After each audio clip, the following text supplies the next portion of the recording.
Ал жалпы мынау адамның иммунитеті іште, іш құрылыс дейміз. Көрдің бе? 90% іште жатады.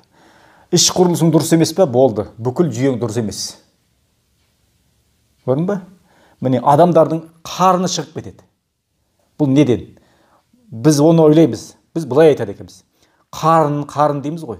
Адамда қарын жоқ қой. Осыны білесіңдер ме?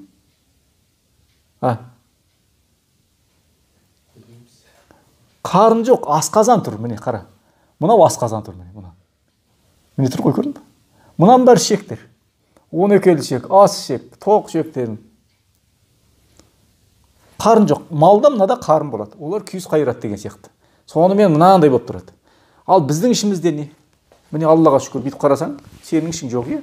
Анада ылғи қарынды адамдар болды, 3 адам. Соларға мен түсіндіргім. Сол кезде олар жақсы түсінді де.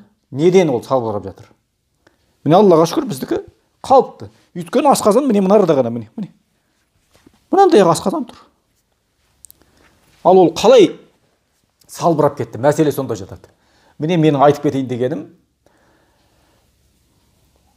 бәрі жүйе дұрыс жұмыс жасау үшін іш құрылысы дұрыс болу керек. Ішек, бауыр, өттің жұмысы жақсы болу керек. Бауырдың жұмысы жақсы болу керек.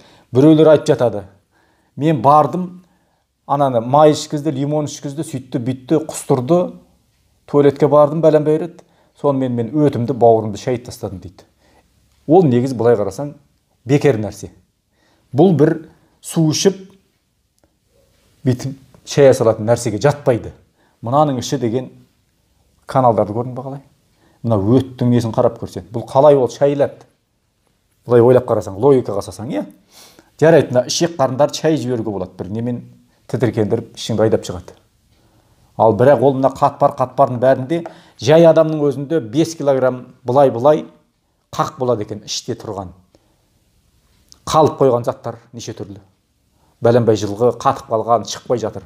Оны біздің организм тазалауға болады, бірақ қуат жоқ. Жетпей жатыр, күш жетпей жатыр. Өйткені біздің жүруіміз бар, тұруымыз бар, ойымыз бар.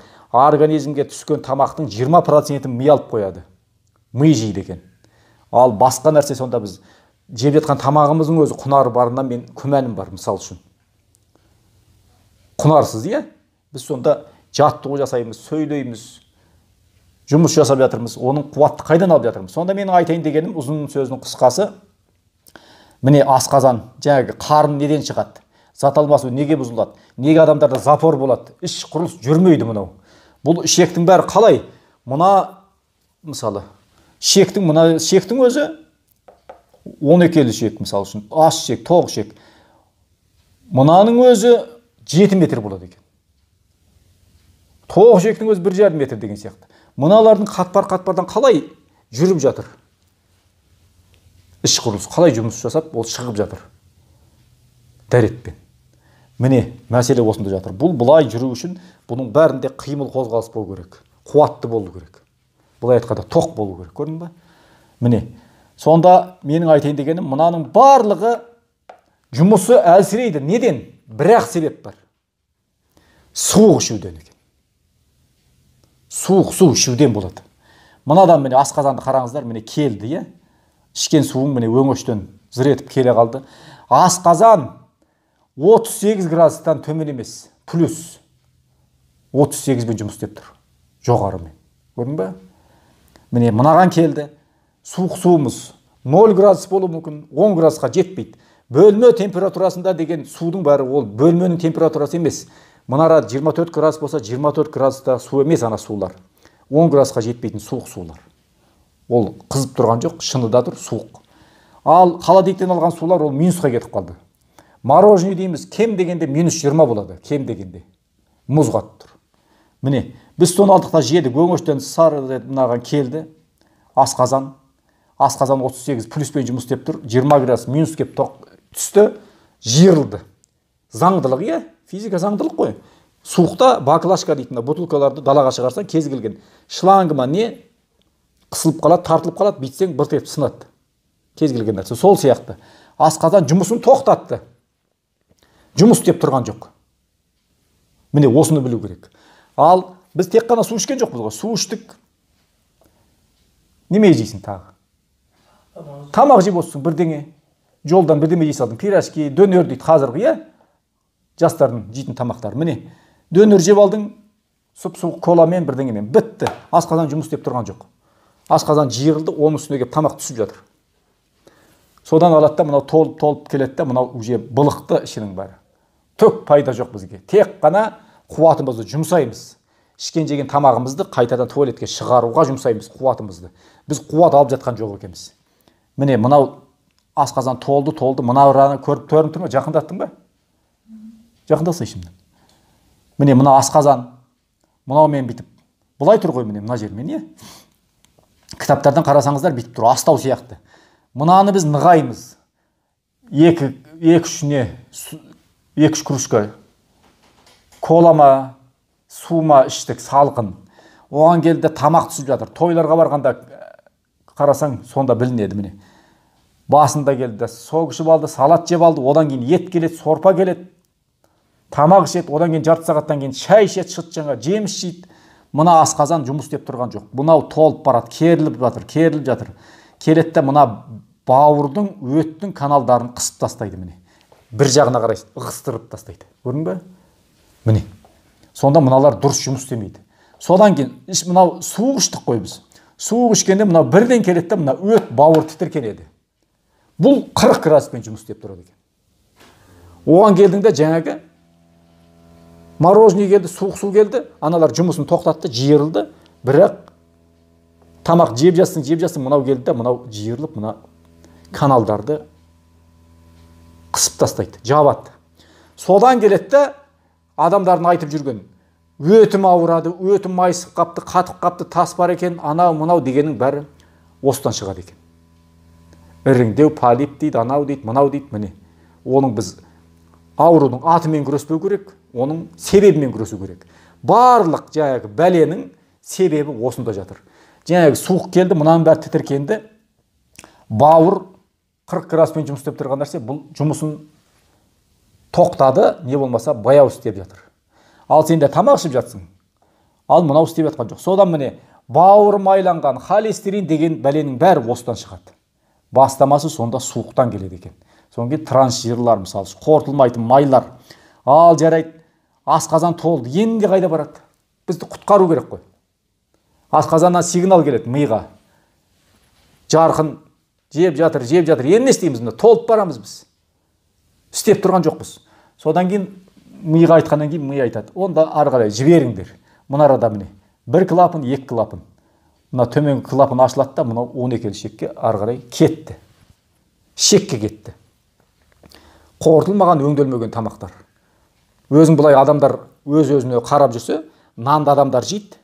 Мынандай көсек нанды жейді да, 3-4 шайнайды да жұтасын. Қалыпты адамдарға. Олай болмау керек. 20-дан астам 30-ға дейін шайнау керек екен тамақты. Үгітіп отыр, талқан қып, содан кейін сілекеймен өзі шыланып, асқазанға түсу керек, дайын күйінде. Бірақ біз айтатынымыз сол, тамақпен бірге сусын ішілмесін дейтін сол. Мынау келетті бәрі бір-біріне араласады. Мынау шыланды ғой, қоймалжынға айналды, одан кейін үстінен кеп су құйсаң болды. Бұны қорыта алмайды. Бұл жұмыс демейді асқазан. Ал соның бәрі толып, мұнан бәрі қысылды да, ішекке кетті мынаған. Енді не істейді ол? Ішекте шірейді. Көрдіңіз бе? Өттің несі бар, оның шамасы келмейді, ұйқы без келеді. Ұйқы без деген кислота екен. Ол сені ірітет, шірітет деген сияқты. Міне барлық жаңағы іш құрылысының бәлелері осыдан басталады екен. Содан келеді де мынандай ішектеріміз, мынандай ішек қой енді қарасаң, қой сойып көрдік е. Бұлардың бәрін анау керіліп, мынандай болып кеткен ғой. Ішектер. Мына ішектің өзіне, мына ішекті елестетіп көр. 7 метр мынау болса, қанша 12 бірдеме бәленбай метр бар адам ішінде е. Осының бәрі толды. Қақ мұсыр. Канализацияның тұрбасы толып жатыр. Істеп тұрған жоқ, анау айту бірдеме істеп организм шығарып жатыр, үлгермегендер мына қатпарларда бітеліп жатыр. Содан мына қарын бүйтіп салақтайды. Күннен күнге адамның қарны өсе береді. Денеңді май басады. Күш жоқ адамда. Неден пайда болады? Міне, иммунитет түседі ең әуелі. Одан кейін бойының бәріне, адам бойына токсин жайылады екен. Сініп тұрады. Салбырап май. Күш жоқ, сіңірдің бәрі босап кеткен. Ал содан кейін келеді. Іш қату басталады. Іш деген мынандай, бірақ запор. Бұлай қарасаң, жеп жатыр, су ішіп жатыр, бірақ бұның бәрі бізге дұрыс сіңіп жатқан жоқ. Сонда тамақ болу керек, су болу керек. Екеуінің арасы 2 сағат. Оны басқа видеоларда айтылған. Тамаққа дейін 40 минут бұрын су ішіп алу керек, 40 градуста жылы. Одан кейін тамақ ішіледі, тамақпен бірге шай ішілмейді, су ішілмейді. Тамақтан кейін кем дегенде асығыс болса 1,5 сағаттан кейін, жақсы 2 сағат. Содан кейін барып 40 градуста су ішесің бе, шай ішесің бе, оны өзің білесің. Міне, сонда мына іш қату, запордың бәрі содан болады екен. Мынау кеп шекке тіреліп қалған, мынаның бәрі суықтап кеткен. Міне, мына тамырларды көрдіңіздер ме? Міне, артерия, вена мынаумен өтіп жатыр, Міне, мынадан асқазанға келді, мына ішектер суықтады. Қысқасын айтқанда, бәрі тітіркенді, мына тамырдың бәрі тітіркенді. Содан келеді да, мына жақтың температуралары дұрыс болмайды. Аяқ деген ең ұзақ жүректен. Мынаның бәрі үйіт, мынаның бәрі салқындайды, варикоз басталады, неше түрлі. Содан кетеді адамдардың бәрі. Міне, соның бәрі себепші суықтық. Мына ішектердің дұрыс жұмыс жасамауы. Айналып келгенде. Өт, міне. Өт неге дұрыс жұмыс жасамай жатыр? Біз оның орнын басқа нәрсемен толтырып алғанбыз. Қазір адамдарға барсаң, қарасаң, тойларда мында отырады, етті жейт, соқты ішкен, бәрін ішкен, нығалып отыр. Торттың бәрін жеп алып. Істеп тұрған жоқ асқазан. Дем жоқ. Нығалып отырады, дем ала алмай. Одан кейін не істейді? Коланы ұрады. Кола деген кислота. Міне, ми үйткені. Енді сені құтқару керек болып тұр ғой. Ана мынауды ішеді, соң кейін мизим ішеді, анау ішеді, мынау ішеді. Сөйтіп мұнан бәрін ыдыратамыз. Сонда адам өзіне өз зиян келтіріп жүр. Ұзын сөздің қысқасы. Барлық нәрсенің бастауы суықты ішу, содан кейін ретсіз тамақтану. Бір-бірімен араластырып жіберу. Содан келеді, мынаның бәрі қуаты түседі. Суықтық деген бір күнде әсер ете қоймайды, жарайды. Адамның иммунитеті өз 30-35-тен кейін басталады. Қазір 20 болып кеткен. 20 жастағылар кәдімше тәнтіректеп қалған. Өйткені жүрген жүрісіміз қалай? Міне, мынадан көрсетші. Мынау лимфа дейміз. Мынау айырша без дейміз. Тимус деп айтылады, Міне, мынаның бәрі лимфа айналым, лимфаның каналдар, без тамырлар. Қанша міне тамырлар, қан тамырлар жатыр. Соның жанында 3-4 есеме көп лимфа тамырлар жатады. Осының бәрі суықтап кетсе, бүкіл бәле басталады тағы. Соның бәрі жаңағыдан басталады, міне. Ал қазіргі заманда мода дейміз. Мына көкіректі ашып тастаған. Әйел адамдар көбінде. Еркектерге дейін қазір солай. Кіндікті ашып тастаған. Бел ашық, 8 көздің бәрі. Мына тобық ашық. Қазір көрініп тұрмай аяғым? Жаздық аяқ киіммен жүреді, қыста іші жүндек қояды бірақ. Оның іші жүннің қанша жүн қаптасаң да, мынаның бәрі ашық болды ма, пайдасы жоқ. Өйткені мынаның бәрі бүйректің каналдары суықтайды. Өт, бүйрек, іш құрылыс. Болды, содан кейін барлық бәле тағы басталады екен. Сонда ең керекті жердің барлығын ашып тастаған қазір. Мына мойынның бәрі ашық, кеуде ашық, кіндік ашық, қылта тізенің бәрі ашық, тобықтың бәрі ашық. Болды емес пе? Бұдан кейін емделудің қажеті жоқ. Құдай сақтасын. Сондықтан біздің қазір айтатынымыз, ел боламыз десек, ұрпағымызды дұрыс сақтаймыз десек, тамақтануды реттеу керек, суықтан қашу керек, дұрыс киіндіру керек, дұрыс ұйықтату керек балаларды. Жүйеге бағыну керек, Алла тағаланың заңдылығына. Бұрынғы заманның адамдары бұл ғылымның бәрін білген жоқ, бірақ олар жүйені бұзбаған. Күн жүйесін, Алланың заңдылығын бұзбаған. Күн шықты, адамдар оянды, тіршілікке кірісті. Күн батты, құстар ұясына, жан-жануар қорасына, адамдар үйіне кірген, тамағын ішіп, 9-да 10-ға дейін ұйықтап қалған. Міне осы жүйе өте дұрыс. Кімде-кім осыны дұрыс ұстанатын болса, оның денсаулығы әуелі Алла қаласа, өзі харекет етсе, керемет боларына міне сенімдіміз. Бұны ғылым айтып қойған. Біздің шығарып отырған нәрсе емес. Барлығы. Міне медицина осымен жұмыс жасау керек. Мектепте оқыту керек осыны. Мына лимфа айналымды, қан айналымды, зат алмасу, іш құрылыс міне мынаның бәрі қалай істеп тұр. Осыны түзесе болды. Көп адам реттеледі.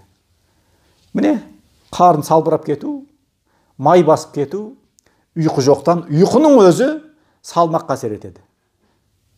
Мен ар жағында стресс анамды айтпай-ақ қояйын. Салмақпен алысып жүр елдер, бірақ түнгі 2-3-те ұйықтайды. Түк пайдасы жоқ. Көп әйелдер бізге міне емге келеді, салмақ кеткен, ананың марафонына қатыстым, мынаған қатыстым, салмақ тастадым дейді. Марафон біткеннен кейін бұрынғы салмақтан да асып кетеді. Бұл деген дұрыс түсінбеген жүйені. Тек қана дұрыс өздерінің тамағы бар, соны жеген, сонымен тастайды. Кейін қайтадан баяғы жартас бір жасас болғанда одан да көп салмақ қосып кетеді екен. Әр қазақ менің жалғызым деген осы. Міне тегін сабақ айтамыз, жасау адамның өзіне қалады. 80% адам өзін өзі емдей алады. Болды.